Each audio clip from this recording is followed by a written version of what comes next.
Aline Fanelli, como assim ontem você imaginava que a seleção brasileira de futebol poderia ganhar da Argentina, campeã do mundo, naquela partida pelas eliminatórias sul-americanas para a Copa do Mundo? A Aline, que está direto do Rio de Janeiro, vai trazer as impressões sobre essa partida. Marcelo Duó está do lado dela também, eles trabalharam na cobertura ontem.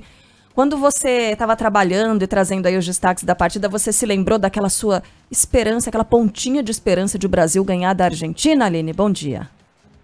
Oi, Carlinha, ótimo dia para você, para Sheila, para todo mundo que está nos acompanhando. Olha, para ser bem sincera, eu acho que no fundo eu não acreditava não. Era mais uma empolgação por a gente estar aqui na cobertura, vamos torcer para a seleção brasileira, mas a gente sabia que o negócio ia ser muito difícil. Afinal de contas, a Argentina venceu a seleção brasileira em um jogo com 2 finalizações na direção do gol. A primeira delas foi no gol, que foi o cabeceio do Otamendi aos 18 minutos do segundo tempo e levando mais uma derrota, a terceira derrota consecutiva para a seleção brasileira. Isso nunca aconteceu na história do Brasil em eliminatórias para a Copa do Mundo. E, além disso, há 60 anos o Brasil não terminava um ano com mais derrotas do que vitórias. Então, uma situação bastante complicada, 6ª colocação nas eliminatórias. A última vez que o Brasil ficou na 6ª colocação, o técnico era o Dunga. E aí ele foi demitido para a chegada do Tite no ciclo anterior, 2 ciclos anteriores, na verdade, né, em 2016. Então a gente fala de um momento bastante complicado da seleção brasileira, em campo, no desempenho, teve chance de fazer o gol 5 quando a partida estava 0-0, uma bola com o Gabriel Martinelli de frente para o Dibu Martínez, e ele acabou finalizando no meio do gol, onde estava o goleiro da seleção argentina, e aí o Brasil sofre o gol. Ainda vai para cima do time adversário, mas depois perde o Joelinton em uma expulsão, em um lance lá com o Depou. E o Brasil fica com um a menos, aí a situação fica muito mais complicada e muito mais confortável para uma seleção campeã do mundo e uma seleção praticamente com todos os títulos que estiveram na final da última Copa do Mundo. E a gente não tem como falar de tudo o que aconteceu antes da partida, né, Carla, Sheila, ouvintes? Durante a execução dos hinos nacionais, começaram trocas de ofensas entre torcedores do Brasil e torcedores da Argentina, e aí a gente tem que dar todo o contexto do que aconteceu no Maracanã. Em partidas de eliminatórias para a Copa do Mundo, há o mesmo padrão de partidas de Copa do Mundo, ou seja, não há nenhuma divisão entre torcida local e torcida visitante, é torcida mista. E aí os torcedores argentinos, boa parte deles, porque outros estavam espalhados no estádio, estavam ao lado ali do movimento verde-amarelo, e durante a execução dos hinos começaram trocas de ofensas, arremessos de cadeiras, até que a polícia militar acabou pegando um lado ali e foi para cima da torcida argentina, com todas as agressões que a gente acompanhou na partida de ontem. E aí depois também tentando entender o que aconteceu, a gente foi conseguindo buscar as informações com relação a isso. A CBF, durante a madrugada, emitiu uma nota oficial para falar que toda a operação estava com o consórcio do Maracanã, que a CBF entregou nas mãos do consórcio do Maracanã essa organização, que houve uma reunião no dia 16 e outra reunião no dia 20 com esse plano de segurança, com representantes da CBF, da Polícia Militar, das empresas responsáveis pela operação do Maracanã, Ministério Público do Rio de Janeiro, então que todos estavam cientes do que seria a classificação vermelha para esse jogo entre Brasil e Argentina, e não foi feita nenhuma recomendação para a CBF. Tudo foi aprovado, estava tudo certo, ninguém falou absolutamente nada.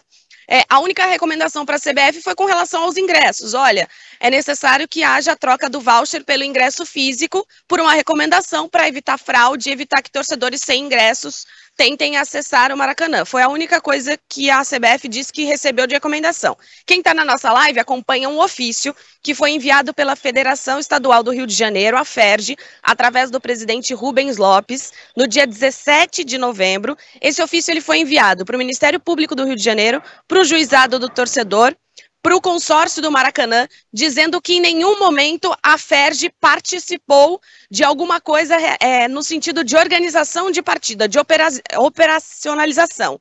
A FERJ tem experiência com relação a isso, mas ficou de fora. E aí a gente já entra num campo político também, né, Marcelo?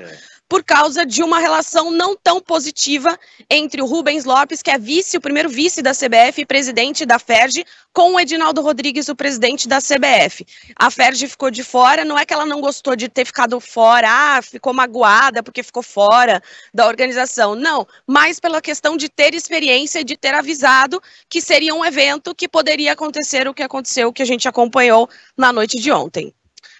Meninas, bom dia para todo mundo que está ligado na Band News FM. Ontem a gente viu, eu falei isso no final da transmissão, né? Todas as feridas do futebol brasileiro, elas foram apresentadas para o mundo todo ontem, dentro e fora de campo. Tudo isso que a Aline falou, nada mais é do que uma disputa pelo poder, porque o Rubens é o primeiro imediato, e ele gostaria de fazer parte desse governo da CBF, e a CBF está rachada lá dentro, porque o Edinaldo quer dirigir sozinho a entidade, e aí... Esse jogo de empurra é um jogo de narrativas que cada um faz nesse momento para tirar o seu do caminho.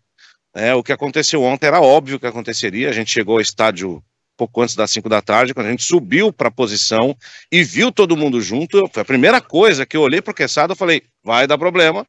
E deu problema, né?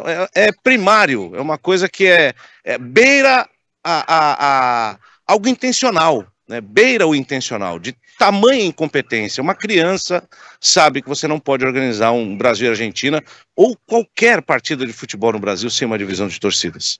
A gente tem torcida única aqui no Brasil, em vários clássicos aqui em São Paulo, quer dizer, aí em São Paulo, em tantos lugares do Brasil.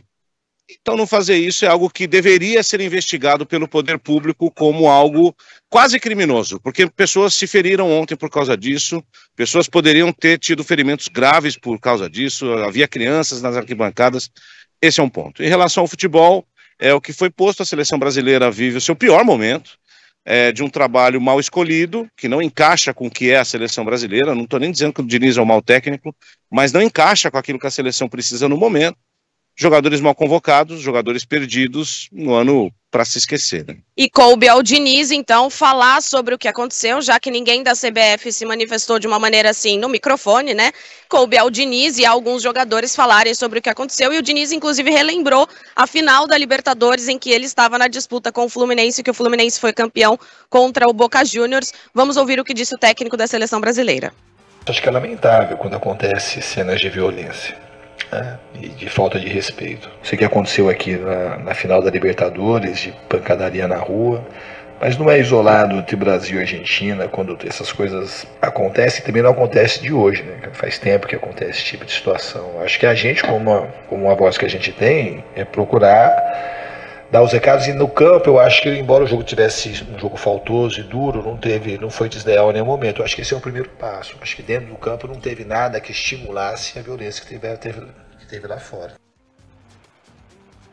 Nossa, que animador, né? Ouvir tudo isso, ouvir o técnico da seleção agora, ouvir a fala do Marcelo Duó, da Aline Fanelli também, que estão foram muito críticos com o que aconteceu ontem, porque, como disse o Duó, a coisa foi muito feia e poderia ter sido muito pior. Criança chorando ali no meio, gente ferida. Foi assustador, né, Sheila? Falhamos, né? Falhamos em campo, falhamos fora de campo, falhamos na organização para garantir a segurança de quase 70 mil torcedores. E tô com o Marcelo, viu? Foi um ato de extrema irresponsabilidade, proporcionando cenas absolutamente lamentáveis, uma vergonha. Duó, obrigada, viu, pelas informações, pela participação aqui. Aline Fanelli também, a gente volta a conversar. Um beijo para os dois, até. Valeu, meninas, um abraço para vocês. E quando a gente ouve o Orengo e tudo isso na sequência, a gente mostra para todo mundo o que nós somos como sociedade. Bom dia. Ai, que triste, Obrigada, cara. beijo.